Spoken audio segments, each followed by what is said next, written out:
మా యొక్క D6 news channel subscribe చేసుకోవడం ద్వారా మేము అందించే లైవ్ బ్రేకింగ్ నిరంతర వార్తలు మీరు చూడవచ్చు. నమస్కారం. జై తెలంగాణ, జై కేసీఆర్, జై కేటీఆర్.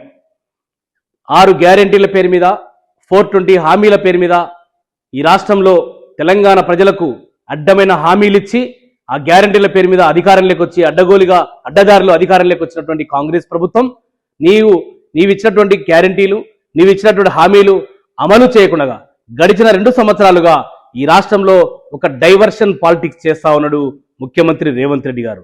మీరు చేసినటువంటి దోపిడీ మీద కేటీఆర్ గారు ప్రతిరోజు ప్రజల మధ్యలో ఉంటూ ప్రజలకు మీ కాంగ్రెస్ ప్రభుత్వం చేసినటువంటి దోపిడీని ఎండగడుతూ ఒకవైపు కేటీఆర్ గారు, ఒకవైపు హరీష్ రావు గారు కృష్ణార్జున్ లాగా ఈరోజు ఈ రాష్ట్రంలో కాంగ్రెస్ ప్రభుత్వం చేసినటువంటి ఒక దండుపాలెం ముఠా ఏదైతుందో ఆ ముఠా దోపిడిని ప్రతిరోజు ఎండగడతా ఉన్నారు ఈ నాయకులు ఇద్దరు కలిసి. కాబట్టి వారిద్దరి నోరుని కట్టడి చేయాలనే ఒక కుట్రతో మొన్న హరీష్ రావు గారికి సిట్ నోటీసులు ఇచ్చింది, ఈ రోజు కేటీఆర్ గారికి సిట్ నోటీసులు ఇచ్చింది. ఫోన్ ట్యాపింగ్లు ఏమున్నాయి దాంట్లో? ఒక లొట్టో పీస్ కేసు. అదొక కేసు, అదొక కథ. రాష్ట్ర ఉత్తీర్ణత న్యాయస్థానం హైకోర్టు చెప్పింది, సుప్రీంకోర్టు చెప్పింది ఈ కేసులో ఏ రకమైనటువంటి శాంటిటీ లేదని చెప్పిన తర్వాత కూడా నీ యొక్క పైశాచిక ఆనందం కోసం నువ్వు చేసినటువంటి ఒక కుట్ర బుద్ధితో, నీ ఒక దుర్బుద్ధితో ఈ రకమైనటువంటి కేసులు పెట్టి ఈ రకంగా వేధించాలనేటువంటి ప్రయత్నం చేస్తున్నావు. నువ్వు ఎన్ని రకాల కేసులు వేసినా, ఎన్ని రకాల కమిషన్లు వేసినా, గతంలో కాళేశ్వరం కమిషన్ అన్నావు, అదేవిధంగా విద్యుత్ కొనుగోలు మీద కమిషన్ అన్నావు, అదేవిధంగా ఏసీబీ ఆ ఫార్ములా ఈ రేస్ కేసు ఏసీబీ విచారణ అన్నావు, నువ్వు ఇప్పుడు అదేవిధంగా ఫోన్ ట్యాపింగ్ అంటా ఉన్నావు. మొన్న జర్నలిస్టుల మీద సిట్టు విచారణ సిట్ వేసింది ఈ ప్రభుత్వం.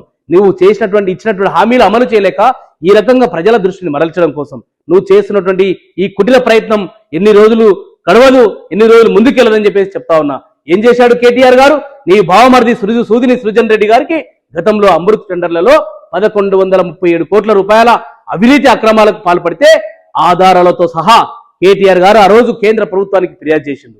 అదేవిధంగా నీ యొక్క నియోజకవర్గంలో నీ అల్లుడికి ఫార్మా కంపెనీ కోసం భూములను కట్టబెట్టడం కోసం లగచర్ల ఆడబిడ్డలని, లగచర్ల గిరిజన, అదేవిధంగా బలహీన వర్గాల రైతులని భూములని బలవంతంగా లాక్కోవాలని ప్రయత్నం చేస్తే వారికి అండగా ఉన్నాడు కేటీఆర్ గారు. అదేవిధంగా మూసీ సుందరీకరణ పేరు మీద, మూసీ బ్యూటిఫికేషన్ పేరు మీద లూటీ చేయాలని 1,50,000 కోట్ల రూపాయల అవినీతికి పాల్పడితే కేటీఆర్ గారు, హరీష్ రావు గారు దాన్ని ప్రజల ముందుకు తీసుకొచ్చి ఆ అవినీతిని అడ్డుకట్ట వేశారు.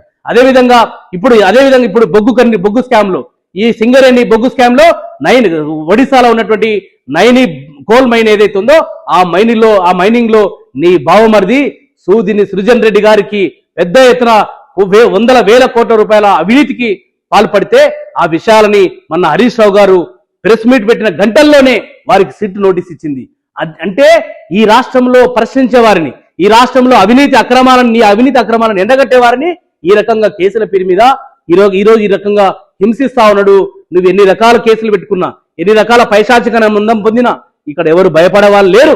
నువ్వు ఎన్ని రకాల కుట్రలు చేసినా, మా అంటే నువ్వు మున్సిపాలిటీ ఎన్నికల్లో మొన్ననే జరిగినటువంటి సర్పంచ్ ఎన్నికల్లో మా పార్టీకి అద్భుతమైనటువంటి స్థానాలు వచ్చి 45% స్థానాలు బీఆర్ఎస్ పార్టీ బలపరిచే అభ్యర్థులు గెలిచారు. ఇప్పుడు గుర్తు మీద పెట్టేటువంటి ఎన్నికలు కాబట్టి ఆ గుర్తు కనిపిస్తే బీఆర్ఎస్ పార్టీ కేసీఆర్ గారు గుర్తొస్తారు. కేసీఆర్ గారు అనవాళ్ళు రాష్ట్రంలో ప్రతి అడుగు అంగుళంలో ఉన్నాయి కాబట్టి కేసీఆర్ వారి యొక్క ఆలోచన విధానాల ప్రకారంగా బీఆర్ఎస్ పార్టీకి పెద్ద ఎత్తున ఓట్లు వేసే అవకాశం ఉంది. కాబట్టి నువ్వు ఈ రకమైనటువంటి ఒక డైవర్షన్ చేస్తా ఉన్నావు. నువ్వు ఎన్ని చేసినా, ఏ రకంగా చేసినా ఖచ్చితంగా నీ బండారం బయట పెడతాం, నీ అవినీతి అక్రమాలను బయట పెడతాం. తీవ్రంగా ఖండిస్తా ఉన్నాం. హరీష్ రావు గారికి నోటీస్ ఇవ్వడం కానీ, అదేవిధంగా కేటీఆర్ గారికి నోటీస్ ఇవ్వడం కానీ, నువ్వు ఏమైనా చేసుకో, ఎన్నైనా చేసుకో. 60 లక్షల మంది బీఆర్ఎస్ సైనికులు, కుటుంబ సభ్యులు ఈరోజు హరీష్ రావు గారికి, కేటీఆర్ గారికి అండగా ఉన్నారు. వారి వెంట నడుస్తుంది తెలంగాణ సమాజం. నువ్వు ఈ రకమైన అక్రమ కేసులు పెట్టి ఈ రకమైనటువంటి వేధింపులకు పాల్పడితే నీ వేధింపులకు, నీ యొక్క అక్రమ కేసులకు ఎవరు తల వంచేటువంటి పరిస్థితి లేదు.